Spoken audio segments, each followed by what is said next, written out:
Hello साथियों, good morning everyone. मैं धर्मेंद्र यादव आप सभी लोगों का दिल से स्वागत करता हूं। उम्मीद करता हूं आप लोग सब लोग बढ़िया होंगे। एक बार फिर से मैं हार्दिक अभिनंदन स्वागत करता हूं। मैं हमारे साथ जुड़ चुके हैं लकी सिंह, विमल जी, हरिमोहन जी, आप सभी लोगों का हार्दिक गुड गुड मॉर्निंग और सुप्रभात। तो आज के क्लास में हम लोग पढ़ने वाले दोस्तों आधुनिक इतिहास में अ, रैयतवाड़ी व्यवस्था, है ना? रैयतवाड़ी व्यवस्था, अस्थायी अस्थायी व्यवस्था, ये सारी चीज़। हाँ, गुड विमल जी, गुड मॉर्निंग, गुड मॉर्निंग। तो ये सारी चीज़ हम लोग पढ़ने वाले हैं। तो आज का क्लास आपके लिए बहुत महत्वपूर्ण टॉपिक होगा। आज की क्लास में आप लोग सीखेंगे एक ट्रिक के माध्यम से कि रैयतवाड़ी, स्थायी बंदोबस्त और मालवाड़ी ये व्यवस्था, ये सारी चीज़ें हम लोग डिस्कस करने वाले हैं बहुत डिटेल में। ये टॉपिक चल रहा है हमारा, ये टॉपिक हमारा चल रहा है यहाँ पे। तो आज हमारा ये पूरा पूरा टॉपिक 25 क्वेश्चन जो हम कराएँगे, स्टार्टिंग के 25 क्वेश्चन जो होगा, आपके पूरा एग्जाम से ओरिएंटेड होगा। आप लोग पहले चेक कर लीजिए मेरे प्यारे साथियों की आवाज क्लियर आ रही है कि नहीं आ रही है। एक बार सब लोग, सुषमा जी, हरिमोहन जी, विमल जी, लकी जी, जितने भी लोग यहाँ हमसे जुड़े हुए हैं, एक बार चेक कर लीजिए साथियों की आवाज क्लियर आ रही है कि नहीं आ रही है। बहुत जरूरी होता है साउंड को चेक कर लेना। एक बार चेक कर लो बच्चों, आवाज क्लियर आ रही है। और उसके बाद हम लोग एकदम आप देखेंगे कि आज के क्लास में हम आपको क्या-क्या सिखाने वाले हैं। Let's crack UP exam. आपको बता दें अनअकैडमी पे, अनअकैडमी की सबसे अच्छी विशेषता ये है कि यहाँ पे आपको मॉडर्न हिस्ट्री मिल रहा है स्पेशल। देखिए मैंने कितना पेज को कलरफुल किया है। बिल्कुल ऐसा लग रहा है कि हमारा देश स्वतंत्र होने वाला है, रिपब्लिक। यानी हम अगर देखिए 15 अगस्त को पूरा कलरफुल मैंने पेज बनाया है। मेरा कोड है डीवाई लाइन। आप इस पे एडमिशन लेते हो तो आपको 10% की छूट मिलती है। तो हम लोग देखेंगे यहाँ पे, देखिए यहाँ पे कि ये सबसे बड़ी खास बात है हमारे कि ऑल अबाउट अनअकैडमी पे अच्छे-अच्छे टीचर्स तो मिल रहे हैं। लेकिन कुछ टीचर्स ऐसे भी हैं जो आपके लिए बहुत ज़्यादा डेडिकेटेड है। तो इनका लाभ आप लोग बिल्कुल उठा सकते हैं। डेली लाइव क्लास कराना, स्ट्रक्चर कोर्स कराना, ये कितनी बड़ी बात है अपने आप में अगर देखा जाए। तो यहाँ पे देखिए मधु जी, गुड मॉर्निंग। और यहाँ पे अच्छे-अच्छे टीचर्स आपके सामने आए हैं, आप देखिए। और ट्रैक योर प्रिपरेशन मतलब मॉक टेस्ट कराना, फिर ये सब व्यवस्था हमारे हम लोगों ने दिया है। कोर्स ऑफ स्ट्रक्चर ये आपने अनअकैडमी पे डाउनलोड कर ही लिया है। ये फीस का स्ट्रक्चर अगर आप जानना चाहते हैं साथियों, तो ये कई बड़ा सबसे महत्वपूर्ण बात तो है कि फीस क्या है। कई बार क्या होता है कि हमें फीस पता नहीं होता है, सिस्टम पता नहीं होता और हम लोग पढ़ते चले जाते हैं, पढ़ते चले जाते हैं। साथियों ये डीवाई जो कोड है ना, ये आपके फीस में दिलाता है 10% की भारी छूट। जब आप 10% की छूट पाते हो ना, तो आपकी जो फीस रहती है 8,400, ये 2 साल की फीस रहती है, 24 मंथ का। तो ये 10% की छूट के बाद आपको मिलता है सिर्फ और सिर्फ 7,560 रुपए में 2। अगर आपको लग रहा है कि ज़्यादा फीस है सर, तो आप कुछ मत करिए, आप 315 रुपया पर मंथ के हिसाब से, यानी 315 रुपया पर मंथ के हिसाब से भी आप फीस देके पढ़ सकते हैं। कैसे? आपके पास क्रेडिट कार्ड होना चाहिए, यानी ईएमआई के माध्यम से आप पेमेंट कर सकते हैं, ठीक है? तो ये साल भर की फीस की बात करें साथियों, तो देखिए 6,300 है। अच्छा, इस फीस में क्या-क्या मिलेगा आपको? आपको क्या-क्या मिलेगा समझिए साथियों, आप अनअकैडमी के किसी भी टीचर से, चाहे यूपी पीसीएस का हो, चाहे बिहार पीसीएस का हो, चाहे उत्तराखंड, कोई भी पीसीएस का पेपर है, आप किसी भी टीचर से किसी भी पीसीएस को, lower PCS, RO, ARO, TET, bank, SSC, जितनी बार चाहे उतनी बार पढ़ सकते हैं, उसका कोई फीस अलग से चार्ज नहीं लगेगा।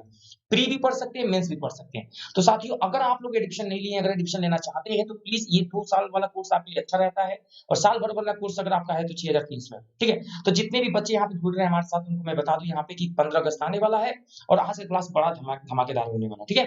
तो सब लोग आ जाइए यहाँ पे। देखिए हम आपको बता दें, थोड़ा सा हम लाइव का एक फंडा बता दें। एक बार ध्यान से देखिएगा इसमें क्या छिपा है, इसको ध्यान से देखिएगा। आप इसमें इस कार्टून को देखिए, इस कार्टून को देखिए, पीछे क्या छिपा हुआ है। इसको अगर ध्यान से देखेंगे तो इसमें बहुत सारी चीजें आपको देखने को मिलेंगी। इसमें अगर आप ध्यान से देखेंगे तो बहुत सारी चीजें आपको देखने को मिलेंगी साथियों। अगर ध्यान से देखेंगे तो ध्यान से देखिए, इसमें बहुत सारी चीजें हैं जो आपको आपके लाइफ, देखिए कह रहा लाइफ जितनी हार्ड होगी, आप उतने ही, बात समझना साथियों, क्या कह रहे हैं यहाँ पे कि लाइफ जितनी हार्ड होगी, आप उतने स्ट्रांग बनोगे। लाइफ जितनी हार्ड होगी, आप उतने ही स्ट्रांग बनोगे। आप जितने स्ट्रांग बनोगे, लाइफ उतनी ही इजी लगेगी। ये है लाइफ का फंडा।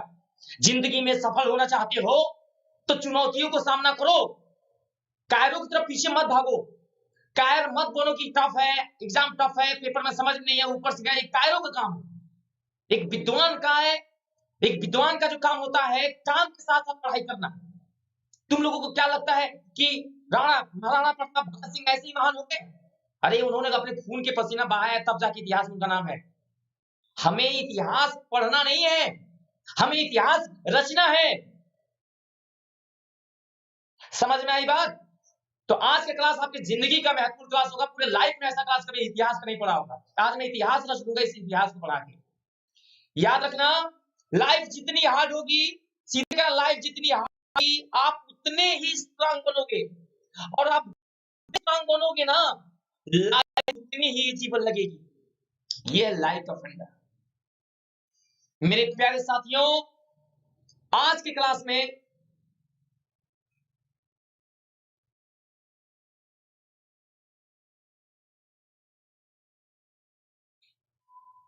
अब हम लोग यहां पे देखेंगे कि जो भी चीजें मैं आप लोगों को पढ़ा रहा हूं, आज छठा टॉपिक है मॉडर्न हिस्ट्री का, यानी इतिहास का छठा टॉपिक आज हम लोग पढ़ने में। तस्लीम जी नमस्ते, और अयोध्या से आपको मैं सैल्यूट करता हूं सर। यहाँ पे अयोध्यावासी सर, कल आपने एडमिशन लिया था, मुझे याद है सर। यहाँ पे उमेश जी ने भी एडमिशन कर लिया था, सुनैना यादव जी ने कल एडमिशन लिया था। कल हमारे 5 सब्सक्रिप्शन हुए थे 2 साल वाले। ये सब आप लोगों को प्यार है, जिसके वजह से हम आज इतना अच्छा पढ़ाने की कोशिश कर रहे हैं। शोभित जी, मीनू जी, सूरज जी, निश्चल जी, भूपेंद्र जी, आप सभी लोगों का हार्दिक अभिनंदन। अक्षय जी, स्वागत करता हूं। और आज की क्लास की हम शुरुआत करेंगे बहुत ही बेसिक से, और बड़ा मजा आने वाला है। एक एक प्रश्न को हम लोग डिस्कस करेंगे सिस्टमैटिक तरीके से। चलिए सब लोग आज पहला सवाल एक बार चेक कर लो। आवाज क्लियर आ रही है? सब लोग चेक कर लीजिए कि एवरीथिंग इज क्लियर, आवाज क्लियर है, कैमरा साफ है, हीरो दिख रहा है, एक्टर दिख रहा है कि नहीं दिख रहा है? बता दीजिएगा। यहाँ पे एक्टर्स दिख रहा है, पूरा क्लियर होना चाहिए, साफ और बिंदास कहीं से। तो अक्षय कुमार आ गए हैं, और अक्षय कुमार आते हैं और शिशुपाल जी कुछ ना कुछ लेके आते हैं यहाँ पे जरूर हमारे लिए। सफलता पाने के लिए जेब में गांधी हो या ना हो, लेकिन दिल में आधी जरूर होनी चाहिए। क्या बात है शिशुपाल, क्या बात है। सफलता पाने के लिए जेब में गांधी हो या ना हो, लेकिन दिल में आधी जरूर होनी चाहिए। ये है शिशुपाल जी, कल टॉप कर गए थे। चलिए, तो ये सारे प्यार हैं आप लोगों के साथियों की। यहाँ पे सारी चीजें बिल्कुल अच्छी अच्छी चीजें आपको सीखने को मिलेंगी। और आज का क्लास होगा मेरे प्यारे बच्चों यहाँ पे आधुनिक इतिहास यानी मॉडर्न हिस्ट्री के बारे में हम लोग चर्चा करने वाले हैं। आज का जो टॉपिक बच्चों यहाँ पे आधुनिक यानी आधुनिक इतिहास के बारे में बात करेंगे। आधुनिक इतिहास के बारे में हम लोग डिस्कस करने वाले दोस्तों यहाँ पे, यानी मॉडर्न हिस्ट्री के बारे में डिस्कस करने वाले हैं। तो जितने भी रैयतवाड़ी हो गए, स्थायी बंदोबस्त हो गए, ये टॉपिक आज का होगा, बहुत ही ज्यादा महत्वपूर्ण टॉपिक होगा। शुरू से अंत तक देखिएगा, शुरू से अंत तक देखिएगा, बीच में निकल के मत जाइएगा। सपोज अगर कहीं बीच में अगर काम पड़ जाता है साथियों, तो प्लीज मोबाइल को ऑन ही रखिएगा, बंद मत करिएगा। बीच में फोन आता है, कोई बात नहीं, थोड़ा सा इंटरप्ट होता है, उसको रोक के आप देखिए कि काम इंपॉर्टेंट है कि पढ़ाई। अगर आपको लगता है कि पढ़ाई से ज्यादा वो इंपॉर्टेंट है, तो मैं बिल्कुल नहीं रुकूंगा। लेकिन अगर आपको लगता है कि ये जरूरी है, इसको बिल्कुल छोड़िएगा मत। चलिए शुरू करते हैं। और अजय जी कह रहे सर हम रोटी बना के सब रेडी रखे हैं, ताकि बीच में हमें कहीं ना जाना पड़े। अब साथियों आप लोगों का शुरुआत करने जा रहे हैं। हार्दिक अभिनंदन, मैं स्वागत करता हूं। एक बार सब लोग बोलिए भारत माता की, एक बार दिल से बोलिए भारत माता की, एक बार दिल से आवाज आए, यहाँ से आवाज आने से बोलिए भारत माता की। साथियों क्योंकि हमने नारंगी कर दिया है सर, मैं अपने देश से बहुत प्यार करता हूं सर। ये देखिए मैंने नारंगी कर दिया है सर, और यही से शुरुआत होगी सर। पूरा का पूरा जयकारा लग रहा है हमारे पूरे इंडियन आर्मी का। बहुत बढ़िया, बहुत बढ़िया, बहुत बढ़िया। चलिए पहला सवाल आपके बीच में रखा जाए साथियों, कमेंट करके बताइए पहला सवाल रखा जाए। बोलो साथियों, पहला प्रश्न रखा जाए आपके बीच में। चलिए पहला प्रश्न आपके सामने ये रहा। पहला क्वेश्चन मैंने रख दिया sir, under whose tenure was the permanent settlement introduce. किसके शासनकाल में अस्थायी बंदोबस्त प्रारंभ किया गया था?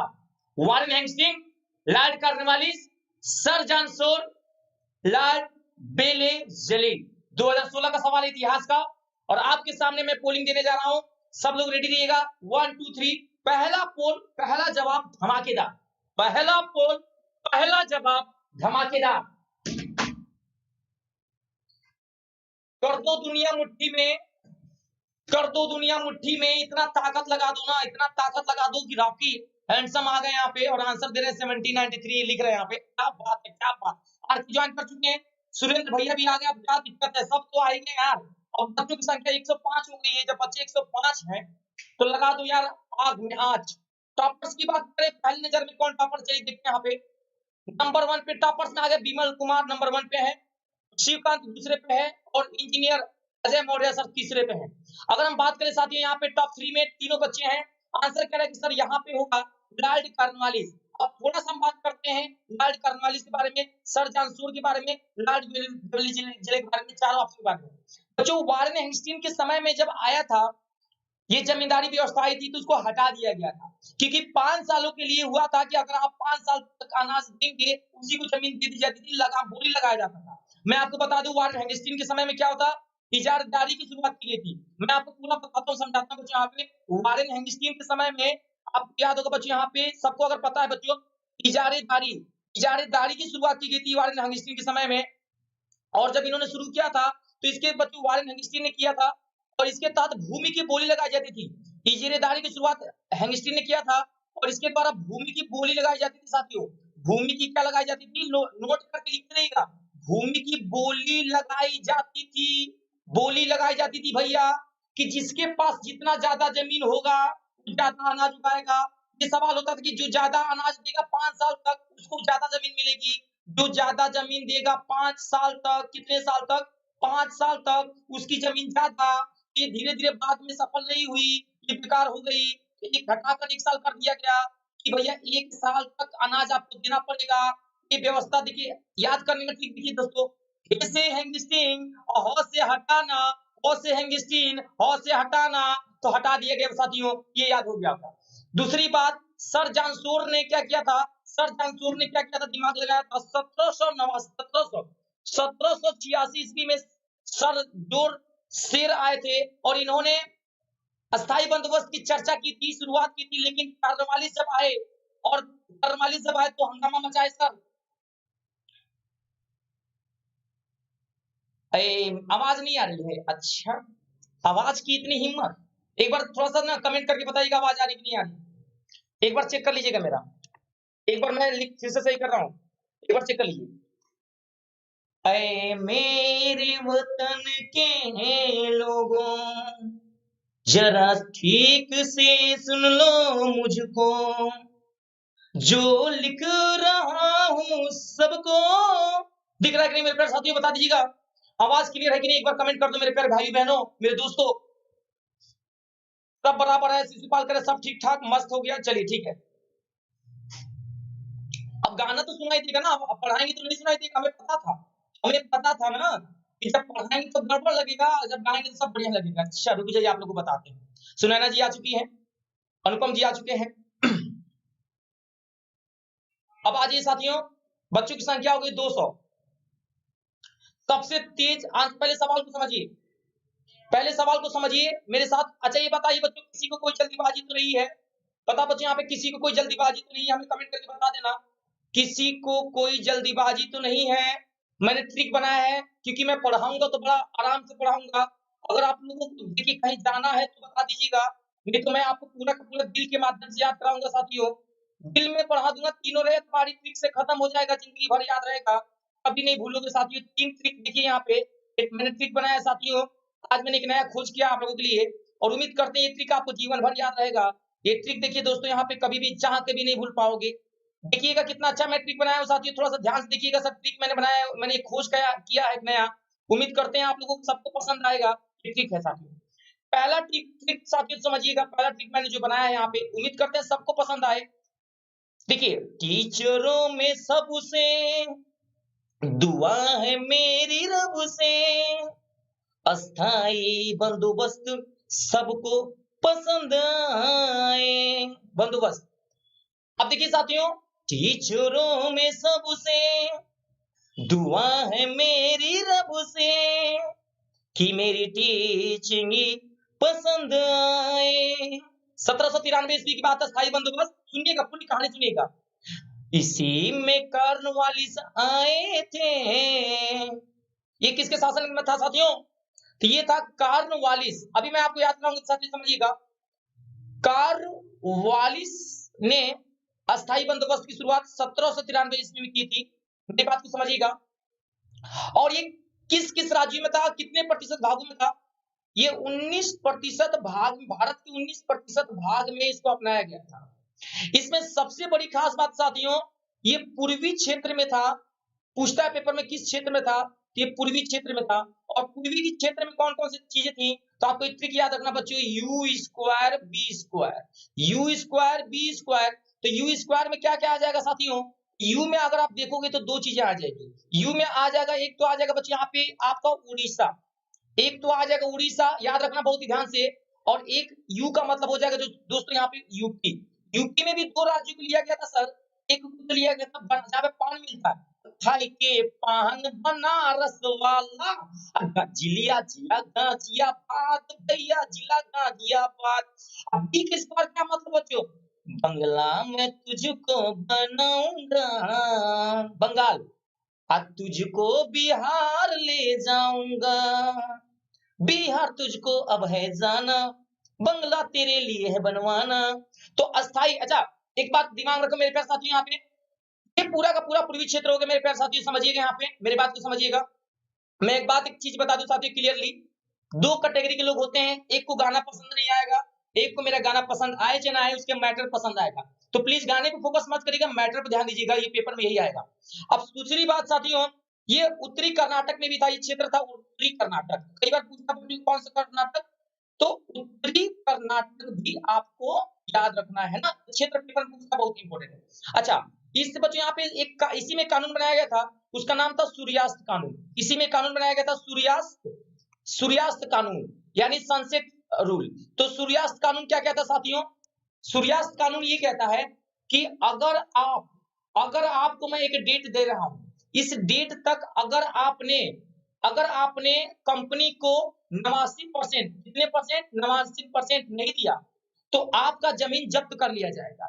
नियम ये निकला था बच्चों कि 89%, बात समझिएगा, 89% यानी बच्चों ये समझिएगा 10/11 भाग कंपनी लेती थी। 10/11 भाग कौन लेता था साथियों, तो कंपनी लेती थी। 89% का मतलब होता है 10/11 भाग कंपनी लेती थी, सुनिएगा सर, और 11% जमींदार रखते थे। 11% कौन रखता था साथियों, जमींदार रखते थे, तो ये जमींदारों की थी। और अब आप समझिए कि बच्चे यहाँ पे 11% कभी कभी आता है और कभी कभी आता है इसको 1/, समझिएगा 1/11। इतनी बातें आप लोगों को सबको समझ में आ गई होगी। अब साथियों सबसे बड़ी खास बात इसमें यहाँ पे, इसका विरोध किसने किया था, इसका विरोध किस अंग्रेज ने किया था, कोई बताएगा हमें कमेंट करके, इसका विरोध किसने किया था, इस व्यवस्था का विरोध किसने किया था, कोई मुझे बताएगा कमेंट करके, विरोध किसने किया था, anyone among all of you, कोई भी बता दे।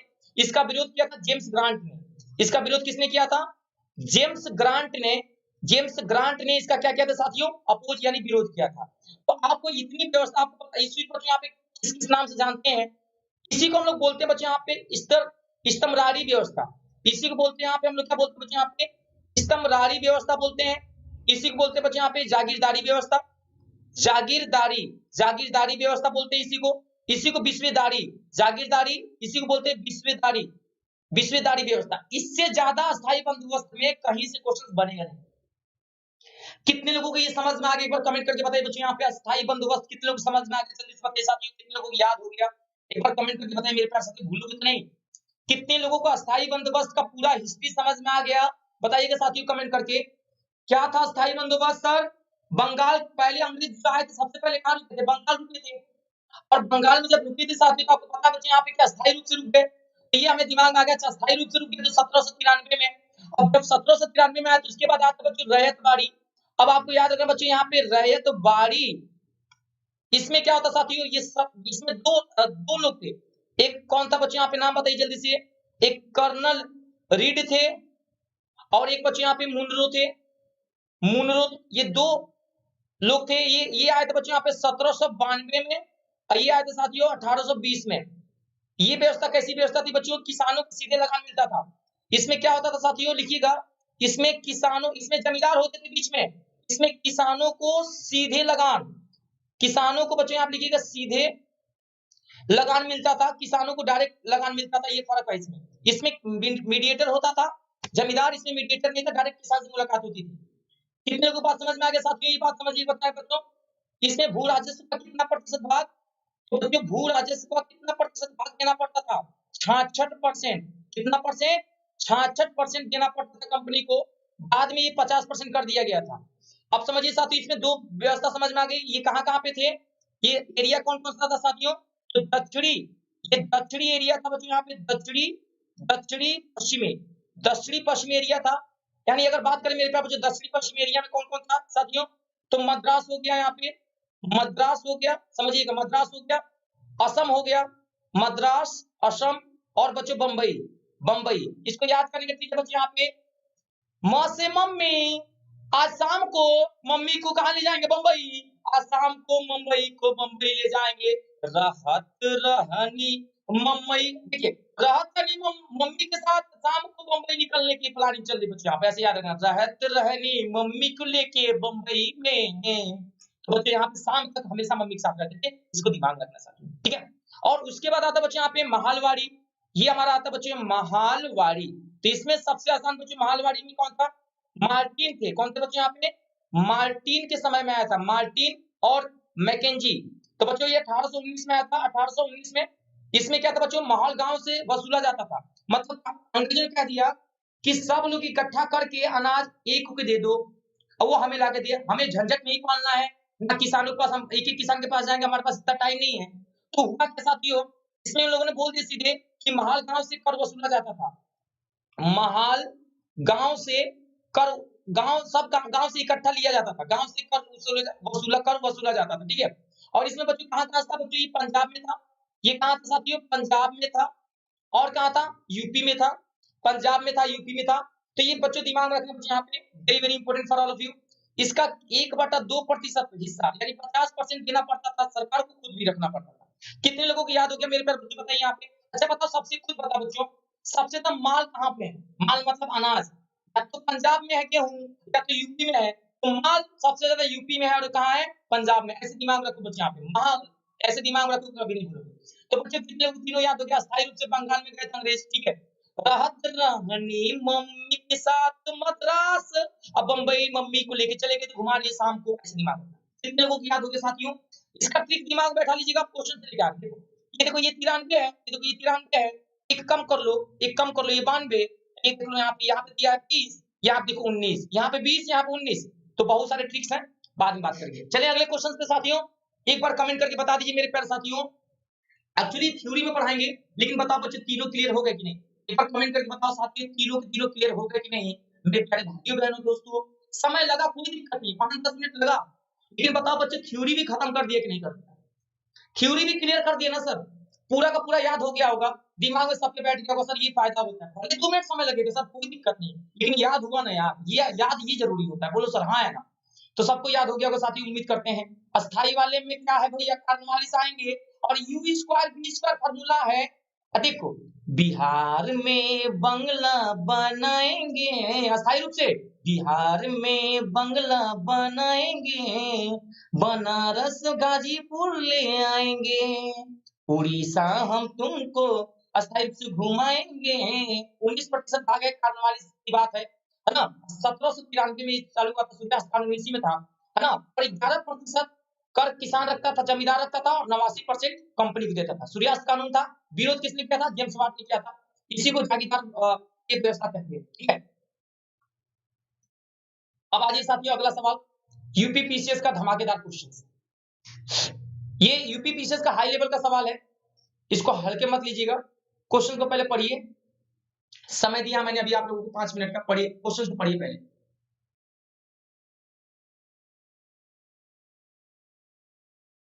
महलवारी व्यवस्था के संबंध में निम्नलिखित में से कौन सा कथन सही नहीं है। अब देखो मैं आप लोगों को पढ़ा दिया हूं ना, आसान, कितना भी टफ क्वेश्चन दे दें वो लोग, कितना भी टफ दे दे सर, कभी जिंदगी में गलत नहीं होगा, सिर्फ मेरे ट्रिक्स पे जाना, देखना, खुद बताना। पहला लिखा, यह अन्य 2 व्यवस्थाओं के सुधार स्वरूप अपनाई गई व्यवस्था थी। कह रहा यह प्रत्येक गांव में महाल जागीर पर अलग अलग लागू की गई थी। सरकार ने इसमें प्रत्येक किसान के साथ व्यक्तिगत रूप से अनुबंध नहीं करते हुए संपूर्ण ग्राम समुदाय के साथ अनुबंध किया था। यह गंगा घाटी, पंजाब और मध्य भारत के कुछ क्षेत्रों में लागू की थी। अब बताओ मेरे प्यारे बच्चों, दूसरा अगर मैंने पढ़ा दिया साथियों, तो क्या आप लोगों से कभी जिंदगी में गलत होगा मेरे प्यारे बच्चे। यहाँ पे दूसरे का आंसर आपको देना है मेरे प्यारे बच्चे, यहाँ पे दूसरे का आंसर क्या होगा, चलिए चलो करते हैं आप आंसर।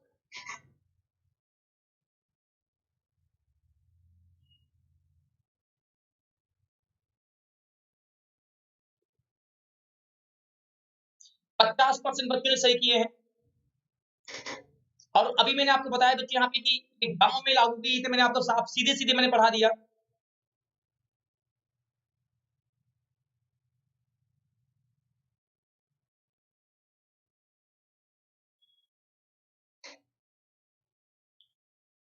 शिशुपाल नंबर 1 पे, गीतांशु दूसरे पे, और अनुराधा पांडे तीसरे पे। क्या बात है साथियों, यहाँ पे हमारे पास आंसर बी हो गया। तो हम बात करते हैं यहाँ पे अगले क्वेश्चन में, तीसरे में आ जाइए।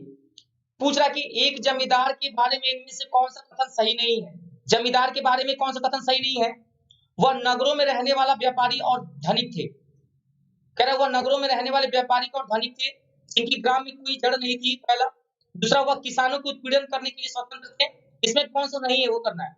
वह केवल किराया वसूलने वाले अनुपस्थित व्यापारी थे, उन्होंने किसानों के उनके पारस्परिक भू स्वामित्व के अधिकार से वंचित कर उन्हें किराएदार कृषक बना दिया था। अब यहाँ पे आंसर बच्चों आपको बताना है, मैं पोलिंग कर रहा हूं यहाँ पे, कौन सा आंसर होगा बताइएगा। जमींदार के बारे में पूछ रहा है, जमींदार किसे कहते हैं? जो किसानों से जमीन ले लेते थे और उसका कुछ हिस्सा सरकार को, ब्रिटिश को देते थे और कुछ खुद रख लेते थे, इन्हीं को जमींदार कहते हैं। मीडिएटर समझ लीजिएगा।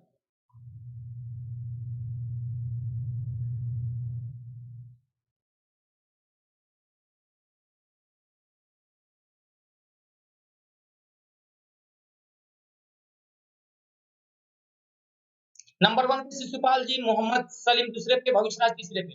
आंसर बच्चों यहाँ पे होगा किसानों को उत्पीड़न नहीं देते थे, आंसर बी होगा। अगला सवाल आपके बीच में ले लीजिए। चौथा, स्तम्भरारी बंदोबस्त किसने लागू किया था? बेलेजली ने, वारेन हेस्टिंग्स ने, लॉर्ड कॉर्नवालिस ने, लॉर्ड डफरिन ने। तो बच्चों स्तम्भरारी, अभी मैंने बताया आप लोगों को स्तम्भरारी किसने शुरू किया था, जल्दी से बताइए बच्चों यहाँ पे क्या आंसर होगा। वेरी वेरी इंपॉर्टेंट क्वेश्चन, चौथा का आंसर बताइएगा। अगर आप ध्यान से देखिए बच्चों यहाँ पे, शोषण नहीं करते थे बेटा, यहाँ पे जो शोषण करता था उसको बर्खास्त कर दिया जाता था।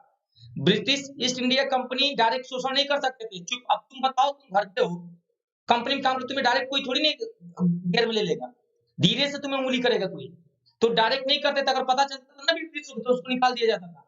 समझ में आया? हाँ।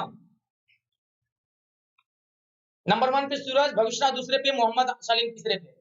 आंसर बच्चों यहाँ पे होगा लॉर्ड कॉर्नवालिस। ये बताओ अस्थायी बंदोबस्त, इसको और बताओ, इसको किस नाम से जानते हैं? इसको और किस नाम से जानते बताओ? इसका दूसरा नाम बताओ क्या है? इसका दूसरा नाम और क्या बताओ, जल्दी से कमेंट करके बताओ। इसी को किस नाम से जानते हैं? अस्थायी बंदोबस्त के नाम से जानते हैं, जमींदारी बंदोबस्त के नाम से जानते हैं, अस्थायी बंदोबस्त यही है, कुछ अलग नहीं है। ठीक है, इसको याद रखना, very very important for all of you. चलो अब ये बताओ बच्चों यहाँ पे जल्दी से अगला सवाल, अस्थायी भूमि व्यवस्था में जमींदारों को कितना हिस्सा होता था?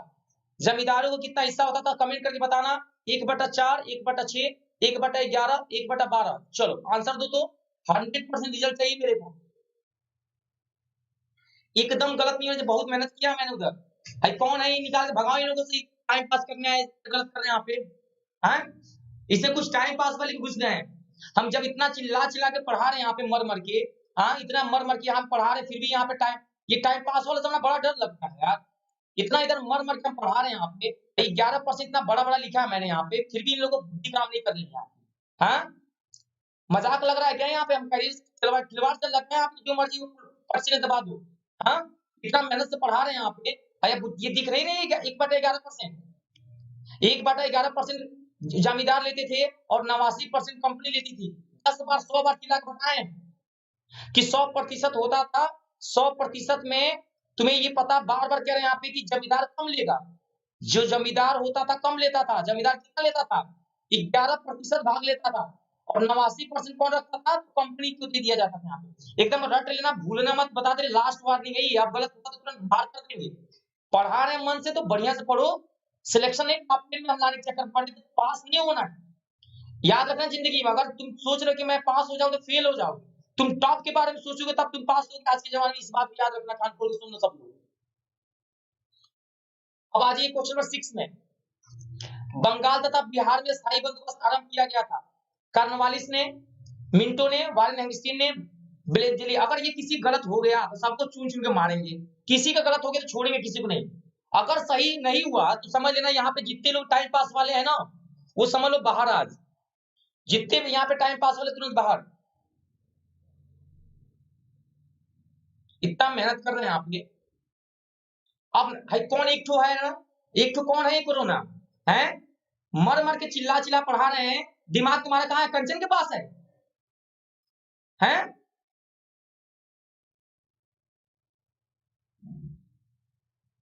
फोकस पूरा तन मन धन लगाओ, इस क्लास में अगर आना है तो बहुत बेइज्जती सहना पड़ेगा।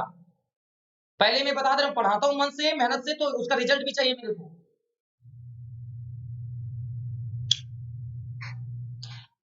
दिमाग में सबको रखना है यहाँ पे।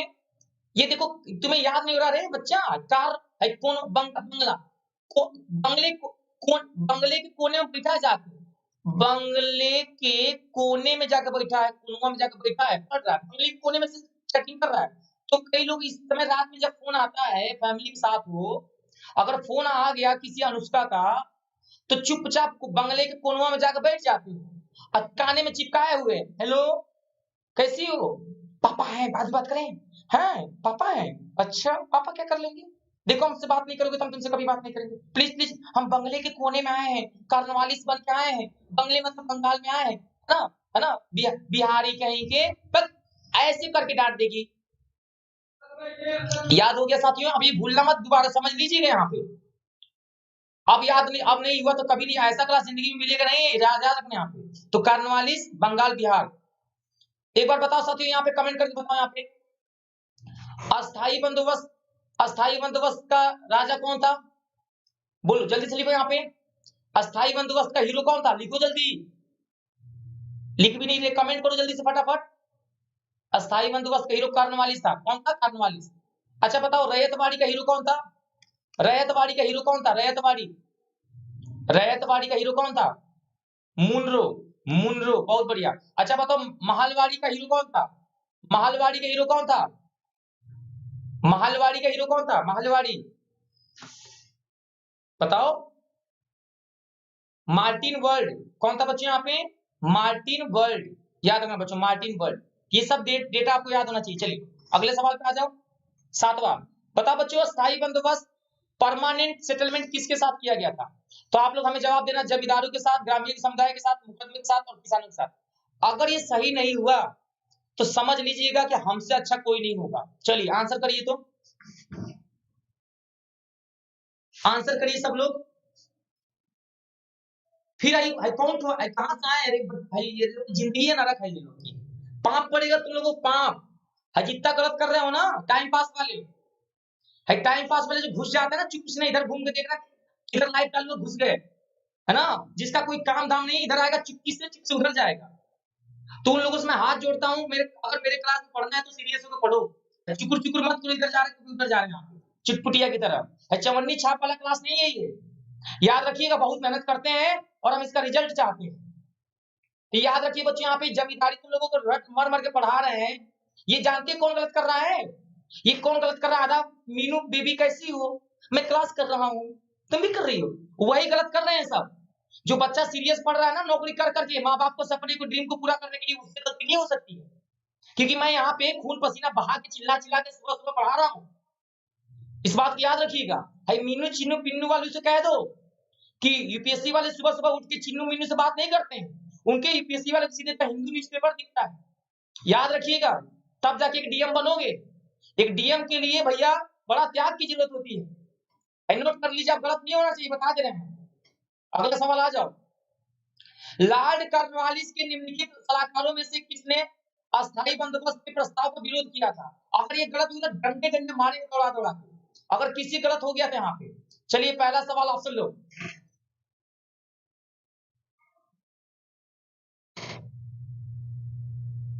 फिर गलत कर दिए, फिर गलत कर दिए, इन लोगों को रुक जाओ, रुक अभी रिजल्ट आ जाए तो बताते हैं। ये पता नहीं, अभी हम पढ़ा रहे थे तो कुछ इतने विद्वान हैं, जब टीचर पढ़ाता है तो उन लोगों को लगता है कि सब आता है उन लोगों को, जब टीचर पढ़ाता है ना तो हीरो बनने लगता है, ये तो सब आता है, देखो यहाँ पे लिखा है मैंने, हमने जितना पढ़ा दिया ना, जितना पढ़ा दिया, जाके तरस जाओगे आप लोग, देख लो एक ही पेज में पूरा रटा दिया है मैंने, कितना मेहनत किया मैंने इसको, अगर ध्यान से देखिए तो आपको समझ में आएगा। देखिए यहाँ पे मैंने लिखा भी है, यहाँ विरोध जेम्स ग्रांट, लेकिन आप लोग ध्यान कहाँ देते हैं, थोड़ा सा अगर ध्यान दे दो, बस रात भर हम खुद ही पढ़ते तो लोग पढ़ना थोड़ी नहीं यार, बस क्लास में चुपचाप आओ, सुनो मेरी बात को, सब याद करा देंगे, ध्यान से लेकिन सुनो। जेम्स ग्रांट, ये मैंने अभी लिखवाया भी, जेम्स ग्रांट कॉर्नवालिस के विरोध। तो आप बताओ बच्चे इसको कैसे याद रखोगे, यहाँ पे जिम में जो जाएगा वो तुम्हारा विरोध करेगा, तुम कोने में बैठ के बतियाओगे, लड़का जिम में जा रहा है, बॉडी बना तो विरोध नहीं करेगा। अगला सवाल आ जाओ, नेक्स्ट वेरी इंपॉर्टेंट क्वेश्चन 9 का बताना, निम्नलिखित बंदोबस्त में से किसमें जमींदार भू राजस्व संग्रह करने के मध्यस्थ व्यक्ति के रूप में था, महलवाड़ी व्यवस्था, रैयतवाड़ी व्यवस्था, स्थायी व्यवस्था और उपयुक्त में से कोई नहीं। निम्नलिखित बंदोबस्त में से किसमें जमींदार भू राजस्व संग्रह करने के माध्यम व्यक्ति के रूप में था? तो बच्चों जो मीडिएटर किसमें था, ये पूछ रहा बच्चे यहाँ पे, मीडिएटर किसमें होता था? अगर आपने जवाब नहीं दिया तो समझ लीजिए बेकार जिंदगी आप लोगों की।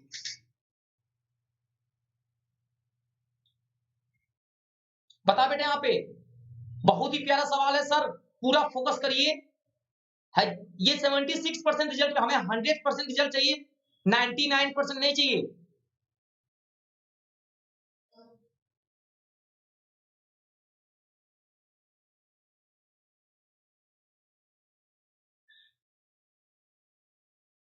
%75 रिजल्ट आ रहा है, 25% ये सब चैटिंग, आपस में चैटिंग करो, है ना।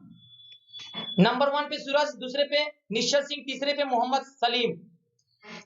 अस्थाई बंदोबस्त में मीडिएटर होता था। जब तुम कभी भी अस्थाई डीएम बन जाओगे ना, जिस दिन तुम डीएम बन गए तभी मीडिएटर की जरूरत कब पड़ती है बताओ? जब तुम डीएम बन जाओगे तो तुम्हें क्या करना पड़ेगा? शादी वादी करोगे तो गांव में एक अगुआ होता है।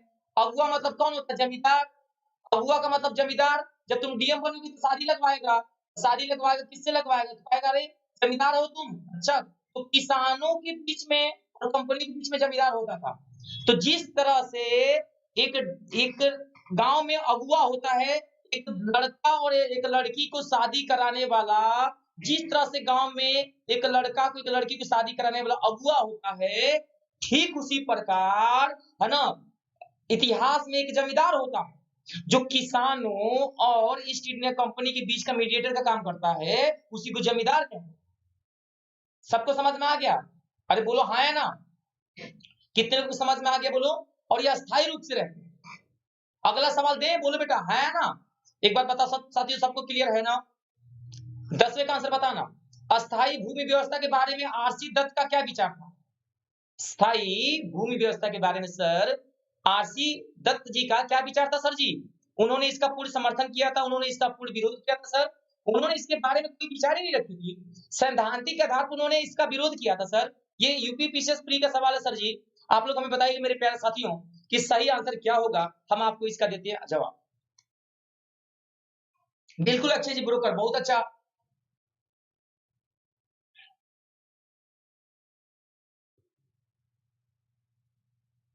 नंबर 1 पे चल रहे हैं यहाँ पे मोहम्मद सलीम, दूसरे पे रुद्र वैभव, तीसरे पे शिशुपाल जी, चौथे पे भविष्यराज, पांचवें पे सूरज, छठे पे ज्योति और अनुपम के 7वें पे। ये वो बच्चे हैं जिन्होंने सबसे तेज आंसर दिया मोहम्मद सलीम ने। ये बहुत अच्छे बच्चे जो दिख रहे हैं यहाँ पे।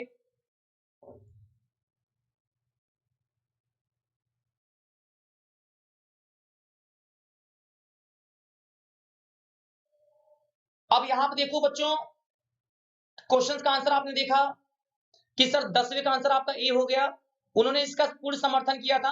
Very very important question, theoretical question था। मेरे सवालों का जवाब दीजिए बच्चे यहाँ पे, भूलिएगा मत।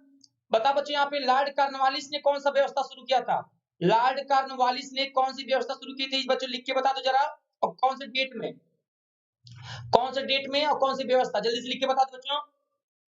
परमानेंट अस्थायी व्यवस्था किस डेट में बच्चों? 1700, बोलो बेटा 1793 में, 1793 में। याद हो रहा है ना बच्चों? सबको याद करा पा रहे कि नहीं करा पा रहे? मेरे प्यारे भाई बहनों, मेरे दोस्तों, आप लोग सच बताइएगा सर, मैं तारीफ नहीं सुनना चाह रहा हूँ, क्या मैं आप लोगों को याद कराने में सक्षम हूँ सर? क्या लग रहा है डीके सर आपको कोई भी डेटा याद करवा सकेंगे कि नहीं सर? बताओ है ना सर? डेटा याद करवाने की पावर है कि नहीं मेरे साथियों? आपके गुरुजी में डेटा याद कराने की पावर है? चलिए, डेटा को याद नहीं करवाता, हीरो तो सब बनते हैं, सारे टीचर अपने आप में स्मार्ट हैं, कोई कम नहीं है, लेकिन डेटा याद कराने की बारी आती है सब पीछे हट जाते हैं। बंगाल में अस्थाई बंदोबस्त का विचार सर्वप्रथम किसने प्रस्तुत किया था? मेरे प्यारे साथियों बताओ, जिंदगी में जो मुझसे क्लास करेगा, क्या कभी जिंदगी में कोई भी गलत होगा साथियों? खुद बताइए सर। तसीम जी, रमेश जी, निधि जी, सुनैना जी, खुद बताइए आप लोग कि क्या अगर मैं एक बार जिस बच्चे को पढ़ा दूं, क्या वो जिंदगी में कभी गलत करेगा सर? जो पढ़ने वाला वो, जो नहीं पढ़ने वाला वो तो तुम जान भी दे दोगे तो भी गलती करेगा, लेकिन जिसका फोकस पूरा का पूरा पढ़ाई पे, वो गलती नहीं करेगा। ये गलती उन्हीं से होती है जिसका फोकस दोनों तरफ होता है, मुन्नी के पास भी और क्वेश्चन के पास भी। पोल सही है बेटा, पोल सी होगा, सॉरी पोल का बच्चों यहाँ पे एक बार देख लीजिए, यहाँ पे पोल को मैं सही सी आंसर होगा पोल जो, अच्छा इसको तो मैंने बता ही दिया बच्चों। बंगाल में स्थायी बंदोबस्त की विचार सर्वप्रथम किसने प्रस्तुत किया था, ये पूछा है बच्चों यहाँ पे। 11 का सी होगा बेटा आपके फिलीपींस ने। किसने प्रस्तुत किया था ये पूछा बच्चों यहाँ पे, नोट करिएगा यहाँ पे विचार किसने सर्वप्रथम प्रस्तुत किया था, इसका आंसर होगा बच्चों यहाँ पे सी। सही आंसर कर लीजिएगा, इसका आंसर होगा सी बच्चों, इसका करेक्ट आंसर सी होगा, ध्यान दीजिएगा यहाँ पे। क्वेश्चन पूछा है बंगाल में स्थायी बंदोबस्त किसने प्रस्तुत किया था, प्रेजेंट किसने किया था।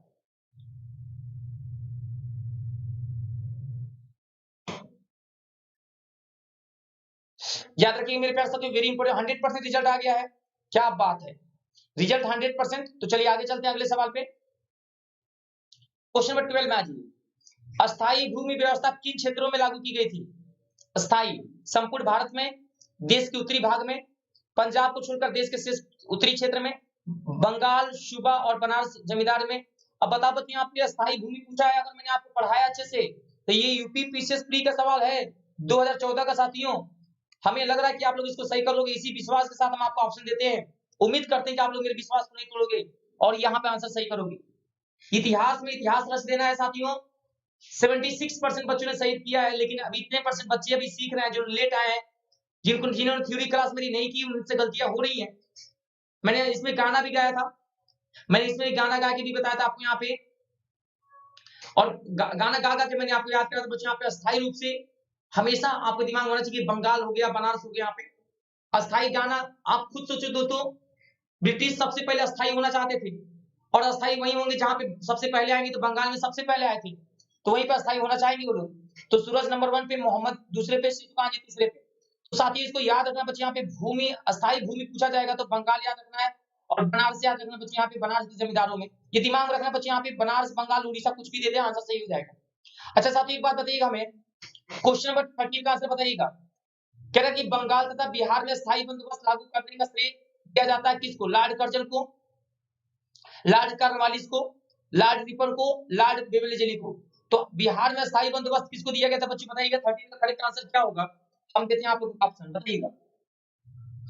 पूरा का पूरा फोकस करिएगा मेरे प्यारे बच्चे, यहाँ पे गड़बड़ी नहीं होनी चाहिए। 100% रिजल्ट आ जाता, लेकिन अभी देखिए एक कोई कोरोना आया है, ये कौन है, निहारिका, आपका तो गलत नहीं हो गया, ये कौन है 1% जो गलत किया है, सामने आ जा जल्दी से।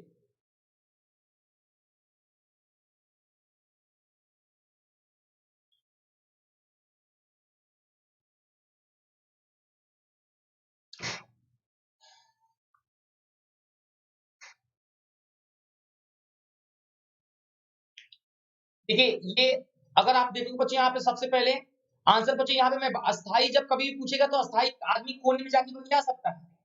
आप किसी के सामने अस्थाई फोन पे नहीं बतियाओगे। आप अगर किसी से फोन पे बतिया रहे हो तो आप फोन पे तभी बतिया पाओगे जब कोई नहीं रहेगा, या तो अस्थाई रूप से जाना तो कोने में जाकर बैठ जाओ, तो कॉर्नर में चले जाओ, अस्थाई रूप से बतिया लोगे। इस तरह से याद रखना, कभी नहीं भूलोगे। अगला सवाल सही से करना, आरएस का सवाल है 2011 का। जमींदार पर लगाया गया भूमि, किसानों पर लगाया गया भूमि, ईस्ट इंडिया कंपनी के लिए जमींदारों द्वारा भूमि का वसूली करना, जंगल की भूमि पर लगाया गया कर। अब बता बच्चों, यहाँ पे अगर आप लोगों को मैंने अगर पढ़ा दिया है, दिल से पढ़ा दिया साथियों, तो आप लोग बताइए दोस्तों यहाँ पे क्या गलत होगा। अगर मैंने आप लोगों को क्वेश्चन को सही से पढ़ाया है अच्छे तरीके से, तो मेरे प्यारे साथी बताइए क्वेश्चन गलत तो होना नहीं चाहिए, 100% सही होना चाहिए। क्यों रजनीश जी, राकेश जी, अखिलेश जी, आप सभी लोगों का हार्दिक अभिनंदन है। अगर आप लोग जुड़े हैं तो लास्ट तक देखिए। सर बड़ा, मेरा नाम है धर्मेंद्र यादव, मैं देवरिया भटनी का रहने वाला हूं, लखनऊ इंदिरा नगर से पढ़ाता हूं और शीघ्र ही दिल्ली जाने वाला हूं, और आप लोगों के लिए नया नया चीजें हम लेके आने वाला हूं साथियों, कि आप सभी लोगों को कुछ ना कुछ फायदा हो जाए। मैं एक पुस्तक लिख रहा हूं छोटा सा प्यारा सा आप लोगों के लिए।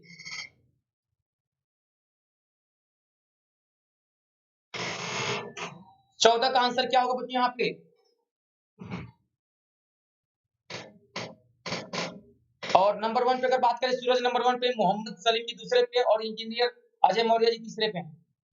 14 का जो करेक्ट आंसर होगा बच्चों यहाँ पे वो सी होगा।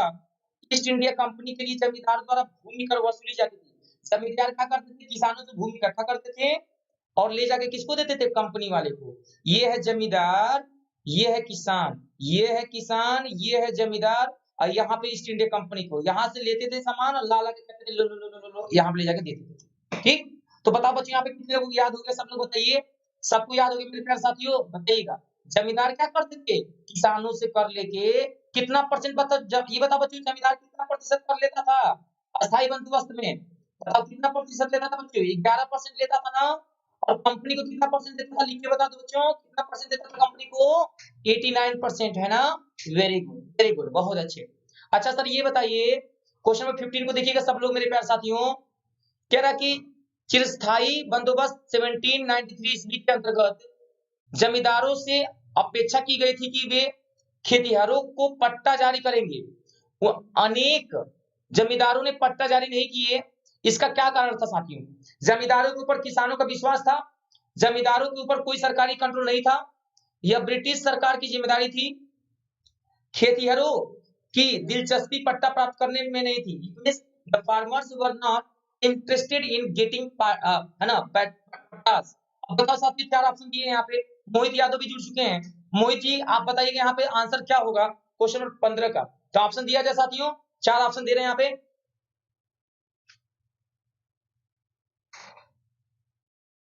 बहुत अच्छा सवाल है बच्चे यहाँ पे।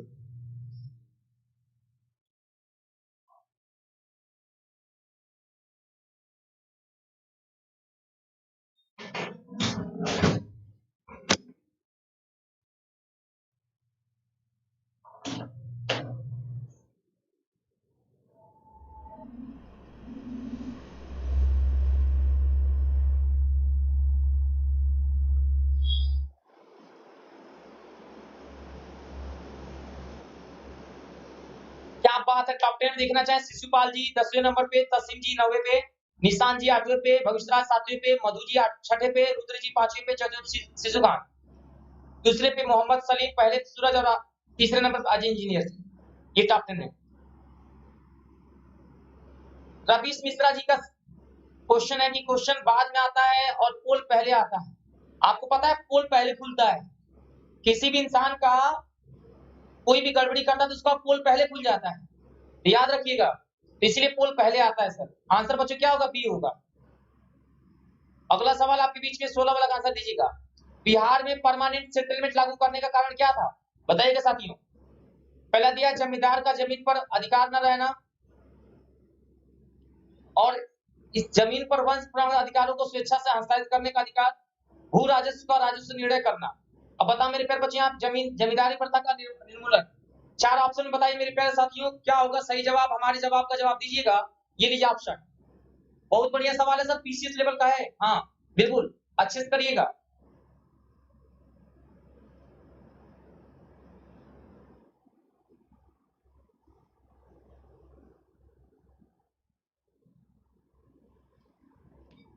बहुत ही अच्छा सवाल है, पूरा फोकस करके करिए सर अच्छे से। उम्मीद करते हैं आप लोग सही कर ले जाएंगे। ये क्वेश्चन सब एग्जाम्स के हाई लेवल के क्वेश्चन है, बिहार पीसीएस का सवाल है ये। एकदम तन मन धन तीनों लगा दोगे अपने आप से। जो बच्चे नए हैं हमें एकेडमी में फॉलो कर ले पहले तो। जितने लोग नए हैं जिन्होंने अभी तक हमें फॉलो नहीं किया है वो हमें एकेडमी में फॉलो कर लें। ये मेरा नंबर है कि ग्रुप में जुड़ने के लिए अपना नाम लिख के हमें भेज दीजिए कि सर मुझे भी ग्रुप में ऐड कर ले। समझ में आ रहा है साथियों? ये याद रखना, ये डीवाई कोड याद रखना एडमिशन के लिए। और ये भी आपको याद रखना का वेरी वेरी इंपॉर्टेंट, ये मैं पीडीएफ के लिए ग्रुप बनाया हूँ। जिन बच्चों को पीडीएफ नहीं मिलता है मेरा सॉल्यूशन का, वो इस नंबर पे अपना नाम लिख के भेज दें कि सर मैं इसकी तैयारी करती हूँ या करता हूँ, मुझे भी ग्रुप में ऐड कर दीजिए। ठीक है, सबके लिए। जो लोग फॉलो नहीं किए हैं वो अनअकैडमी का फॉलो भी कर लें। आंसर बच्चों यहाँ पे देखिए 16 का आंसर आपका बी हो जाएगा। एक जमीन पर वंश परंपरागत अधिकार को स्वेच्छा से हस्तांतरित करने का अधिकार, ये बच्चे यहाँ पे लागू करने का कारण सबसे बड़ा था। पर अस्थायी बंदोबस्त इसलिए बनाया गया था कि मनमानी करते थे वो। अब आज साथी यहाँ पे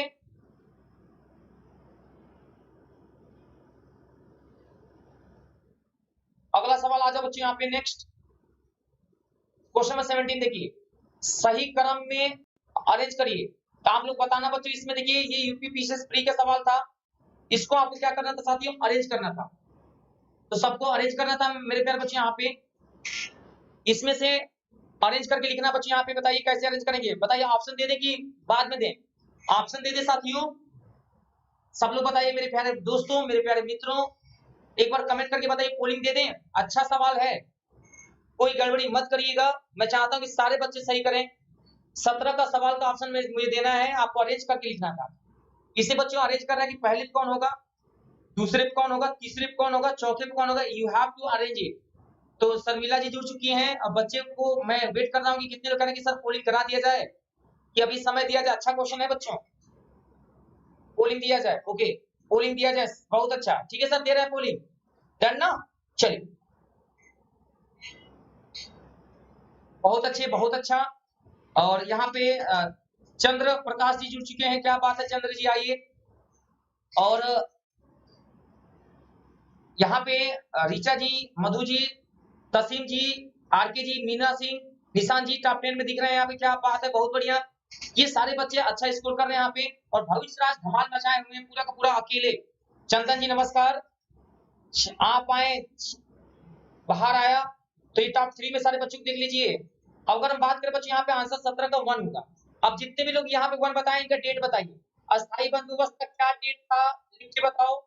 अस्थायी बंदोबस्त का डेट क्या था बताओ बच्चों, यहाँ पे अस्थायी बंदोबस्त किस डेट पे था बताओ, लिख के बताओ। 1700 लिख के बताओ बेटा, 1793। ठीक है, अच्छा बताओ बच्चों, हड़पने की नीति कब थी, कौन बताएगा?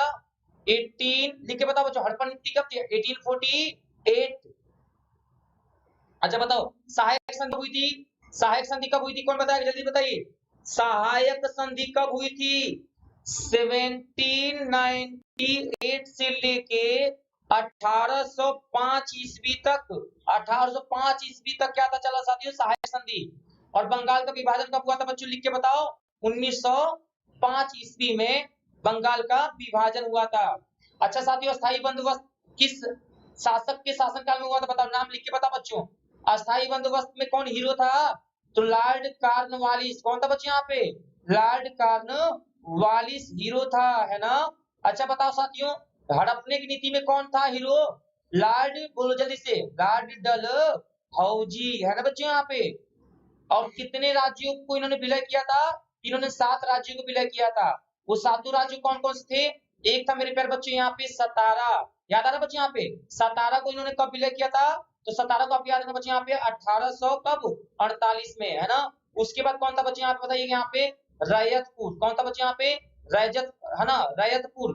तो बच्चों यहाँ पे रैयतपुर था बच्चों यहाँ पे, रजतपुर या रैयतपुर, ये कहा था बच्चों यहाँ पे बेटा 1849 में।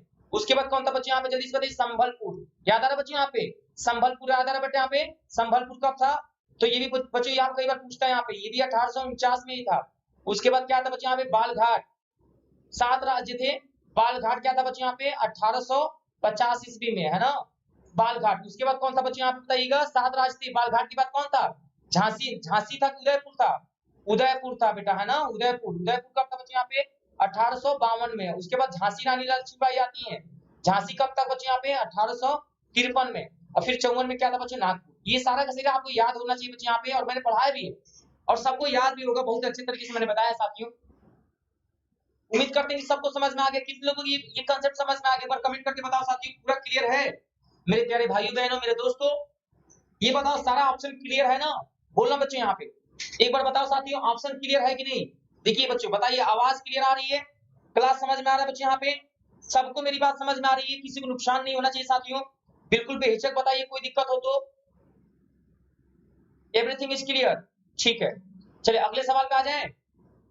बोलो सब लोग बताओ बच्चों यहाँ पे, अगर आप लोग सब चीज क्लियर लिख रही हैं तो मेरा कोड लिख दीजिए सर, DY लाइव। जिनको जिनको मेरा सारा कांसेप्ट क्लियर है वो लिख दें DY लाइव। क्या बच्चों यहाँ पे क्लियर है? अगर क्लियर है तो लिख दीजिए DY लाइव, फिर हम अगले क्वेश्चन चलें। DY live, DY live. अब बताओ साथियों, सच बताइएगा, झूठ मत बोलिएगा, जब से आप लोग हमसे जुड़े हैं इतिहास पढ़ने का एक नया अंदाज मिला कि नहीं मिला? सच बताइएगा सर, इतिहास को एक नए तरीके से पढ़ रहे हैं ना हम लोग सर? बताइएगा।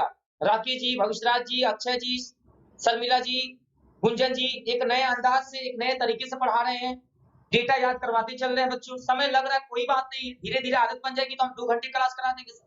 जब आपका 2 घंटे क्लास करा देंगे तो ज्यादा डेटा मिलने लगेगा आप लोगों को, है ना? तो इसीलिए बिल्कुल परेशान नहीं होएगा, पूरा मेहनत करेंगे आप लोगों के लिए, और आप लोग आसानी से कर भी लोगे स्कोर, है ना? चलिए क्वेश्चन नंबर 18 का आंसर करिए साथियों।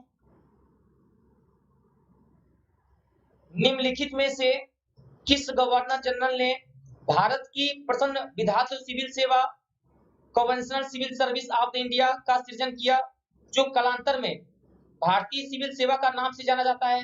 आप लोग आईएएस बनना चाहते हो ना बच्चों, आप लोग बनना चाहते हैं ना आईएएस, डीएम या पीसीएस, तो ये आईएएस वाला ही सवाल है साथियों कि कलेक्टर पहले बोला जाता था, कि कलेक्टर वाले क्वेश्चन हैं ये, है ना?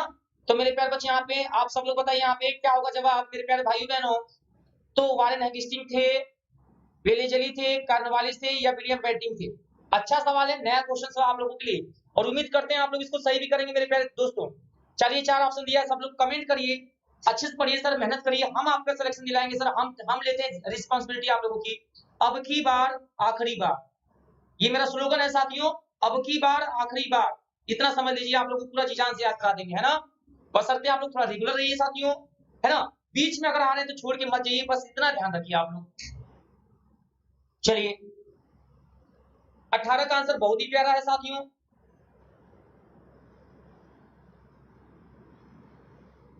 अच्छा साथियों, इसका बताइएगा आप लोग, जो टॉपर्स आपके बीच में देख ही रहे हैं आप लोग, तो यहाँ पे आप लोग, यहाँ पे 18 का जो आंसर होगा बच्चों, यहाँ पे सी होगा, कार्नवालिस। हमें बताओ साथियों, कार्नवालिस का नाम आपने सुना होगा, कार्नवालिस का सुनिएगा। हाँ मैं बता दूं यहाँ पे कितने बच्चे देख रहे हैं, यहाँ पे अभी वर्तमान में बच्चे, यहाँ पे जो बच्चे दिख रहे हैं हमें 436 बच्चा, 436 स्टूडेंट्स आर वाचिंग अस, 436 बच्चा में देख रहा अभी इस समय मेरे प्यारे बच्चों। मेरा टारगेट है सर 1000, मेरा टारगेट है सर 1000 का, और 1000 जल्दी पूरा कराएंगे वो आप लोग हैं, तो आप लोगों की वजह से इतना बच्चा आ रहा है, तो हमें पूरा विश्वास है कि आने वाले समय में आप लोग 1000 करा देंगे। अभी पूरे उत्तर प्रदेश में, अभी पूरे उत्तर प्रदेश में लाइव लर्नर पे मेरा नंबर 1 पे चल रहा है, लाइव लर्नर पे मेरा नंबर 1 पे चल रहा है। आज मैं स्टेटस लगाऊंगा, आप लोग देख लीजिएगा, पूरे उत्तर प्रदेश में जितने भी टीचर हैं लाइव लर्नर्स में नंबर 1 चल रहे हैं यहाँ पे मेरे इस ग्रुप में। तो साथियों आप लोग को सहयोग बड़ा जरूरत था, बिना आपके सहयोग से मैं यहाँ तक नहीं पहुंचा हूँ। कार्नवालिस नंबर 1 पे है, ये आंसर हमारा 18 का बच्चों यहाँ पे कैसे होगा समझिएगा थोड़ा सा। कार्नवालिस भारत में सिविल सेवा की शुरुआत किया था, कब किया था साथियों? 1835 में। बता बच्चों यहाँ पे कब? 1853 में। बता बच्चों यहाँ पे कार्नवालिस भारत में सिविल सेवा का आरंभ जनदाता था, इसे सेवा में 1853 में प्रतियोगिता परीक्षा होने लगी थी। 1853 बच्चों यहाँ पे प्रतियोगिता पेपर होने लगा था, यानी अब एग्जाम होना शुरू हो गया था यहाँ पे 1853 में। और बच्चों यहाँ पे 1923 में यह भारत में होने लगा था। 1923 में ये पहले होता था इंग्लैंड में, इंग्लैंड में शुरू हुआ था, फिर 1923 में बच्चों कहां पे शुरू हुआ था? इंडिया में, ठीक है। और पूछता है कि पहले पहले आईएएस ऑफिसर कौन थे? तो सत्येंद्र नाथ थे। बच्चों बताइए पहले आईएएस ऑफिसर कौन थे? तो बताइए सत्येंद्र नाथ टैगोर। कौन थे बच्चे यहाँ पे? सत्येंद्र नाथ टैगोर थे मेरे प्यारे बच्चे यहाँ पे।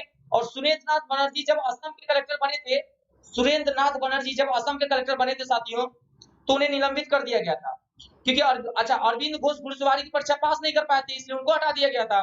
सुभाष चंद्र बोस बेचारे पास भी कर गए थे, लेकिन उन्होंने त्याग पत्र दे दिया गुस्सा के। ये भी आपको याद रखना बच्चों, बहुत ज्यादा इंपॉर्टेंट पेपर में आता है, ठीक है। तो ये कई बार पेपर पूछता है, तो आपसे गड़बड़ी नहीं होना चाहिए, ठीक साथियों। अब बताओ साथियों, ये क्वेश्चन नंबर 20 देखिए, निम्नलिखित में से कौन लॉर्ड कॉर्नवालिस के न्याय से संबंधित सुधारों में उसका सलाहकार था? Jonathan Duncan, Charles grant, James grant और सर विलियम जोन्स। ये 4 ऑप्शन दिया साथियों, बहुत ही प्यारा सवाल है, और उम्मीद करते हैं आप लोग इसको सही करके दिखाएंगे साथियों।